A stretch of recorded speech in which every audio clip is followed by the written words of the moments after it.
plan announced by the Labor Party in 2021 would also see the Fair Work Commission given more power to order pay increases for workers in female-dominated or low-paid industries. Claire Braund is the Executive Director of Women on Boards, which aims to boost the representation of women in corporate Australia. Claire Braund, good afternoon. Good afternoon, Glenn. When this move was first suggested, it was said that despite companies being able to identify gender pay gaps, they weren't really doing much to fix it. Is that fair? That's absolutely fair. This has really come out of the excellent review into the Workplace Gender Equality Act 2012. And the recommendations, there was 10 really key recommendations that came out in 2021, one of which was publishing the data around the gender pay gap. And, of course, the Labor Party committed to implementing all 10 of those ahead of the 2022 federal election. This name and shame approach has been introduced elsewhere, I think also in the UK. Did it work? Did the gap get smaller? In some instances in the UK, the gap did get smaller. Of course, some people and some organisations are shameless, in which case they have no regard for it. So, of course, we have to be mindful that just because we're publishing it doesn't mean that someone's going to do something about it. Interestingly, Women on Boards adopted the same approach back in 2009 when we started our Boardroom Diversity Index, where we published the names of companies that did not have females on boards or had very low representation. And we used to get calls from those organisations, from the company secretaries, saying, can we get off your list? The answer was fairly obvious in how to do so.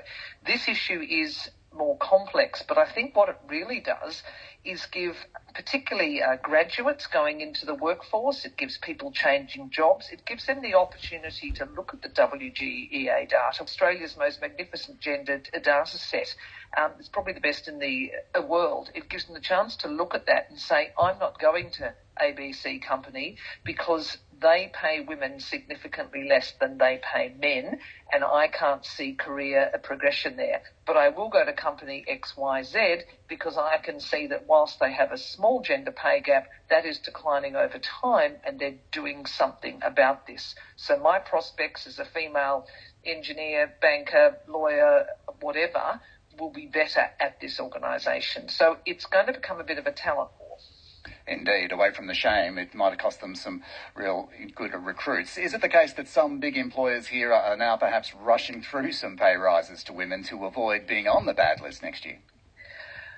I suspect it's probably put a reasonable focus on this when it hasn't in the past. Of course, these companies have always reported the gender pay gap, but the WG hasn't been able to release the data. The critical thing that's happening is the data is going to be made public. So all of a sudden there's going to be a level of oversight and a level of scrutiny that hasn't been there previously. We all know that the national gender pay gap is 13.3%. We all know industries and sector where it's probably higher.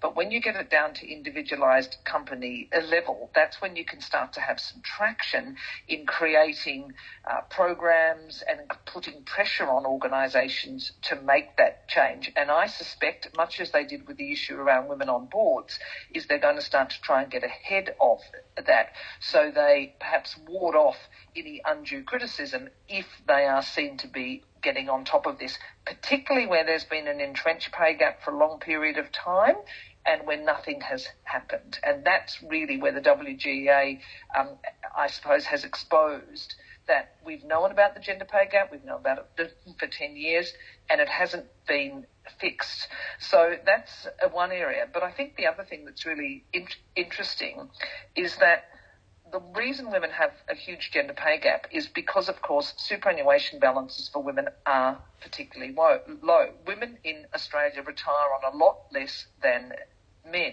And so what we can do to fix that is, of course, raise their income levels to be at parity with men. So over time, that gap reduces when you look at the disparity between male and female superannuation. And so I think this is a really good move because in 10 and 20 years' time, given we have still the same super regime in place, this will start to fix it slowly. So I think this has been a really positive move. And I think it's a case of we know there's a gender pay gap. We know why it happens. Let's not repeat that mistake. You've had some success with your campaign of the nation's top 50 companies promoting women to senior roles, but as I understand it, as you move slower down the listed company ranks, the progress drops off. What we want to see is it going across the board. That's the challenge, and the time starts now, unless you end up on the shame list. Claire, we'll talk again. Thanks a lot. Thanks, Glenn. Claire Braund, Executive Director of Women on Boards.